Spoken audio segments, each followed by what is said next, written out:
आइए हम इस वाक़े का जो मौक़िफ़ है या इसके ऊपर जो हदीस माशाल्लाह निकाली है उलमा कराम ने, वो भी हम देख लेते हैं। ये हवाला है सनन तिरमिज़ी का, अबू दाऊद शरीफ का। हजूर पाक सल्लल्लाहु अलैहि वसल्लम ने फरमाया, जो औरत अपने वली के इजाज़त के बगैर निकाह करे तो उसका निकाह बातिल है। दोस्तों ये हदीस है, मैंने हवाला आपको दे दिया है किताबों का, और बाकी कौन से जो उलमा कराम हैं वो इसको सही मानते हैं या गलत मानते हैं, ये उलमा कराम बताएंगे। और बाकी हमने फर्दर जो है वो इंशाल्लाह ताला ये कोशिश की है कि हम उलमा से इसके ऊपर जो है वो मौक़िफ़ ले सकें। बहरहाल हम इस वाक़े को आपको सुनाते हैं। ये वाक़या जो है बलूचिस्तान के अंदर पेश आया।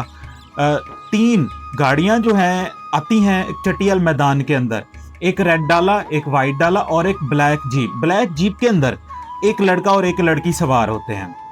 और जो है आपको नाम आपने सुना होगा शीतल और ज़िरक, ये टोटली तौर पर गलत है, क्योंकि FIR के ऊपर जो नाम आए हैं वो बानो और एहसान है। FIR हो चुकी हुई है। बलूचिस्तान की जो हुकूमत है हम उसको क्रेडिट ज़रूर देते हैं, वज़ीर आला को मुबारकबाद भी पेश करते हैं।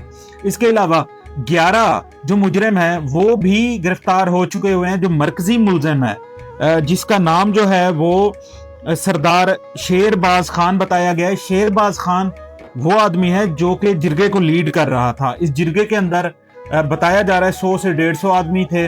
अच्छा, इन्होंने ये जो जोड़ा है, जो बानो और एहसानुल्लाह है, इन्होंने 1.5 साल पहले जो है वो शादी कर ली थी। भाग से अपने वलियों की इजाज़त के बगैर, दोनों साइडों की इजाज़त के बगैर इन्होंने शादी की और भाग के कहीं जाके रहने लग पड़े।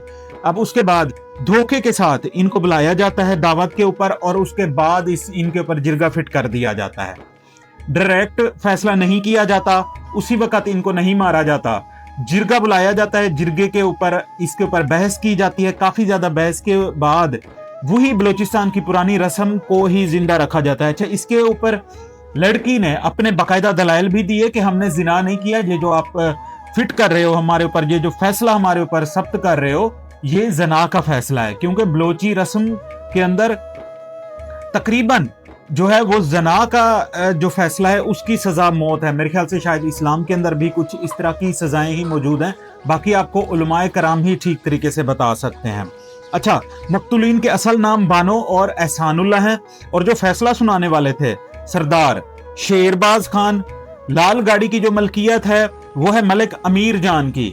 शाह वजीर, टुकरी मुनीर, जलाल खान, बख्तियार खान, मलिक अमीर, अजब खान, जान मोहम्मद और बशीर नामी शख्स जो हैं, ये वो लोग हैं जो उस वक्त 19 लोगों के अंदर शामिल हाल थे। बाकी लोग जो हैं वो नामालूम हैं। ये लोग जो है अभी तक गिरफ्तार हो चुके हुए हैं। नादरा को इनकी शिनाख्त के लिए इनकी जो वीडियोस हैं एनालाइज करने के लिए वो भेज दी गई हैं। दोस्तों मैं यहाँ पर बताता चलूँ कि गोलियां जो हैं वो उसके भाई, और वीडियो के अंदर एक और शख्स ने भी गोलियां चलाई हैं।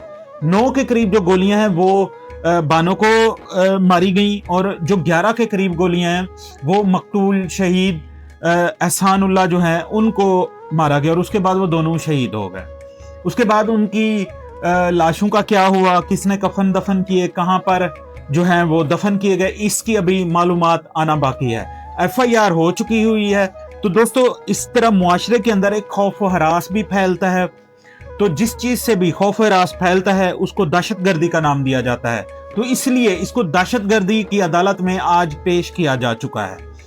उसके अलावा हम इसकी पुरजोर मजम्मत करते हैं। दोस्तों हमें बैठ के वीडियोस में ये भी ध्यान रखना चाहिए कि हम अगले को इंफॉर्मेशन जो है वो पूरी पहुंचा रहे हैं कि नहीं, इसके मुहर्रिकात क्या हैं, इसके ऊपर हम ज़रूर वीडियोस बनाते रहेंगे। हमारे साथ जुड़े रहिए, हमारे चैनल को सब्सक्राइब करें, और हमारे फेसबुक चैनल बलोच पाशा को ज़रूर लाइक करें और उसकी वीडियोस को शेयर करें।